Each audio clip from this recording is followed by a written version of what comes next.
Assalamualaikum warahmatullahi wabarakatuh.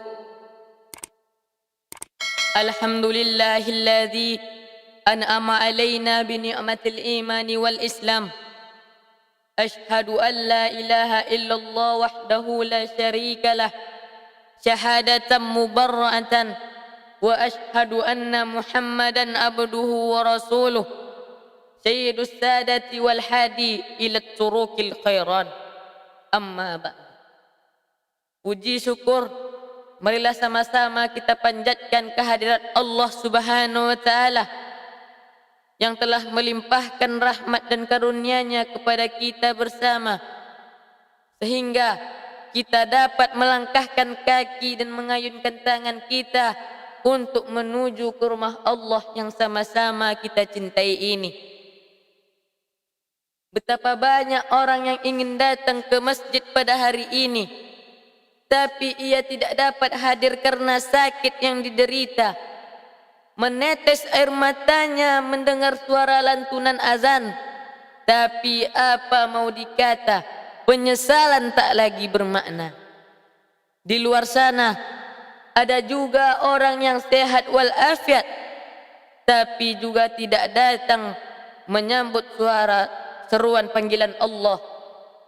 Bukan karena fisiknya, tapi karena Allah sudah mencabut nikmat istiqamah, iman dan Islam dari dalam hatinya. Sakit bukan kutukan, miskin bukan hukuman. Ada yang lebih parah daripada sakit dan kemiskinan. Kemelaratan, apa itu? Khatamallahu ala qulubihim, hati terkunci, wa ala sam'ihim, telinga tersumbat, wa ala absarihim ghisawah, mata tertutup. Itulah azab di atas azab. Allah menghina mereka, menyatakan ulaikal an'am, mereka seperti binatang, seperti hewan ternak, bahkan lebih hina daripada binatang. Setan berbisik bukan ke telinga, bukan ke mata, tapi alladzi yuwaswisu fi sudurin nas, yang membisikkan ke dalam dada manusia. Di dada, apa isi dada itu? Jantung. Jantung berdetak, jantung berdegup. Ketahuilah, di dalam jasadmu itu ada segenggam, segumpal, sekepal. Kalau jantung itu rusak, maka hancurlah yang lain. Salawat dan salam, marilah sama-sama kita kirimkan buat revolusi dunia yang telah mengubah umat manusia dari alam jahiliyah ke alam Islamiyah. Dialah seorang proklamasi yang tak pernah pakai dasi. Dialah seorang proklamator yang tak pernah naik motor. Dialah seorang relawan yang tak pernah makan bakwan. Dan dia seorang pejuang yang tak pernah masuk jurang. Anak dari Abdullah buah hati Siti Aminah, yang bertitel Habibullah, yang berpangkat Rasulullah. Tak lain dan tak bukan Nabi besar Muhammad sallallahu alaihi wasallam, dengan mengucapkan Allahumma salli ala Muhammad wa ala ali Muhammad. Saya akan memberi judul pidato saya dengan judul, apa yang engkau bawa menghadap Allah Subhanahu wa taala. Seorang anak melihat orang tuanya terduduk di atas kursi roda dengan tangan menggeletar karena terkena penyakit Parkinson.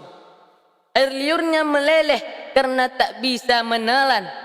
Dulu lehernya kokoh, kuat berbicara, tapi sekarang suaranya keluar merintih.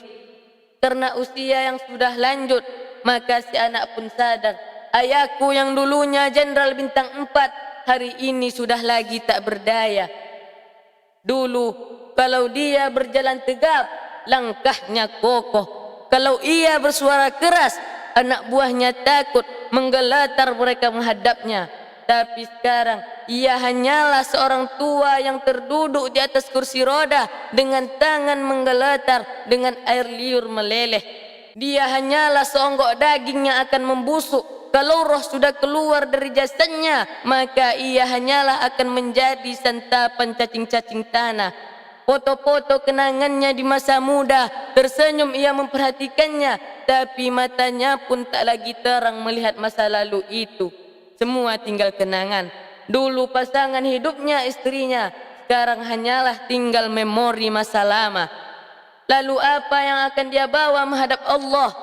Allazi khalaqal mauta, dia yang menciptakan mati, wal hayata, dan dia yang menciptakan hidup. Untuk apa dibuatnya hidup dan mati? Liyabluwakum ayyukum ahsanu amala, untuk melihat siapa yang paling baik amalnya. Hadirin wal hadirat rahimakumullah. Saudara kita yang terbaring sakit di rumah sakit hari ini, sayup-sayup suara azan dari masjid ke rumah sakit masuk ke telinganya, tapi ia hanya mampu berbujur kaku. Ruhnya masih ada dalam jasad. Anak-anaknya tak dapat berada di sampingnya karena security tidak mengizinkan keluarga berada di dalam ruang ICU. Dia duduk di dalamnya, suara azan terdengar bersahutan. Hayya 'alas shalah, mari salat. Hayya 'alal falah, mari menuju kemenangan. Tapi ia hanya mampu meneteskan air mata. Kenapa? Kalau dulu waktu sehat sempat beribadah, penyesalannya tak terlalu banyak. Tapi waktu sehat walafiat tak sempat menempelkan kening ke lantai, tak sempat melangkahkan kaki ke rumah Allah, maka tak ada duka di atas duka. Air mata yang meleleh tak akan dapat mengembalikan masa lalu. Lan tarji'al ayyamul lati madat, yang lalu tak akan dapat diulang kembali. Air mata darah menangis. Yang sakit tak akan sembuh, yang mati tak akan hidup. Penyesalan selalu datang di akhir perbuatan. Belum pernah orang menyesal sebelum perbuatan berlalu. Selalu penyesalan di akhir. Di saat itu penyesalan tak lagi bermakna. Maka apa kata mereka ketika melihat azab Allah? Rabbana, hai Tuhan kami, ya Rabb kami, absarna, mata kami sudah melihat azab, wa sami'na, telinga kami sudah mendengar suara tangisan, teriakan, pekikan di dalam neraka. Farji'na, kembalikan kami ke dunia, na'mal salihan, kami ingin beramal soleh. Inna muqinun, kami yakin seyakin-yakinnya. Tapi penyesalan tak lagi bermakna, karena dunia tak akan mungkin utuh semula, karena sudah menjadi sunnatullah yang lampau tak akan dapat terulang kembali.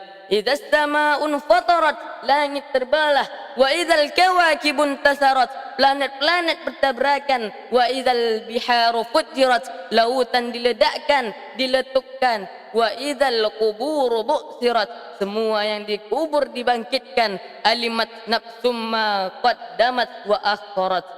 Di saat itulah semua orang sadar apa yang dulu pernah aku lakukan. Wa qadimna ila ma amilu min amalih, semua amal kami tunjukkan. Ini amalmu, ini infakmu, ini sedekahmu, ini wakafmu, ini bacaan Quranmu, ini zikirmu. Tersenyum mata melihat amal. Faman ya'mal misqala dzarratin khairan yarah.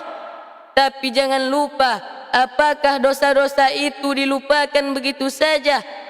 Yang buruk pun akan nampak juga. Wa man ya'mal misqala dzarratin syarran yarah. Sebesar ujung rambut, sebesar telapak kaki semut yang hitam, di atas batu yang hitam, di tengah malam yang gelap, di dalam samudra yang gelap, akan ditampakkan juga oleh Allah pada hari itu. Yauma tubalas sarair, semua rahasia kami tunjukkan, dan mata akan melihat dengan penglihatan yang nyata. Mulut tak lagi bisa menjawab. Al-yawma nahtimu ala afwahihim, pada hari itu mulut kami kunci, karena mulut yang dulu pandai mencari-cari alasan, bersilat lidah, maka hari itu lidah kami kunci. Wa tukallimuna aydihim, tangan mereka kami buat bicara. Wa tashhadu arjuluhum, kaki bersaksi. Apa yang dibicarakan tangan, apa yang dipersaksikan kaki, bima kanu yaksibun, semua yang telah dilakukan di masa yang lalu. Isma syi'ta, hiduplah sesuka hatimu. Isma syi'ta, apa yang ingin kau makan, makanlah. Apa yang ingin kau kerjakan, kerjakanlah. Fa innaka mayyit, tapi ingat kau akan menjadi mayat. Kau akan mati. Semua akan diminta pertanggungjawaban di hadapan Allah Subhanahu wa taala. Hari ini orang boleh tertawa. Hari ini orang boleh merasa dunia dia yang punya. Tapi bila tiba masanya, yang hijau akan berubah menguning, yang kuning akan mati, yang mati akan menjadi debu. Debu ditiup angin, hampa tak bermakna. Lalu apa yang akan dibawa menghadap Allah? Tak lain dan tak bukan hanyalah amalan soleh. Kalau sempatlah mulut itu membaca sepotong dua potong ayat sebelum berangkat bekerja atau bersekolah. Kalau sempatlah masuk ke kamar mandi mengambil air wuduk, melaksanakan solat sunnah duha. Kalau sempatlah ketika duduk di suasana santai, membuka Al-Quran, membaca sepotong dua potong ayat, merenungkan maknanya, mengingat mati. Kalau sempatlah mulut itu mengucapkan subhanallah wa bihamdihi subhanallahil azim, maka penyesalan tak terlalu banyak. Ramai kita di rumah Allah ini. Apakah dia yang paling kaya? Apakah dia yang paling mulia di sisi Allah? Tidak. Apakah orang yang paling tampan, yang paling hebat puasanya? Apakah dia yang paling mulia? Bukan. Orang yang hebat, orang yang berilmu, buya, kiai, ulama, apakah dia yang paling mulia? Tidak ada jaminan. Tapi orang yang paling takut kepada Allah lah yang paling mulia di sisi Allah. Baiklah, hanya ini yang dapat saya sampaikan. Lebih kurang saya mohon maaf. Sebelum saya tutup, saya akan memberikan sebuah pantun. Daun congke sakobek pisang lidi sasike, bukannya pidato ambonan singke, tapi lutfi ambon lamang gege. Wabillahi taufiq wal hidayah. Wassalamualaikum warahmatullahi wabarakatuh.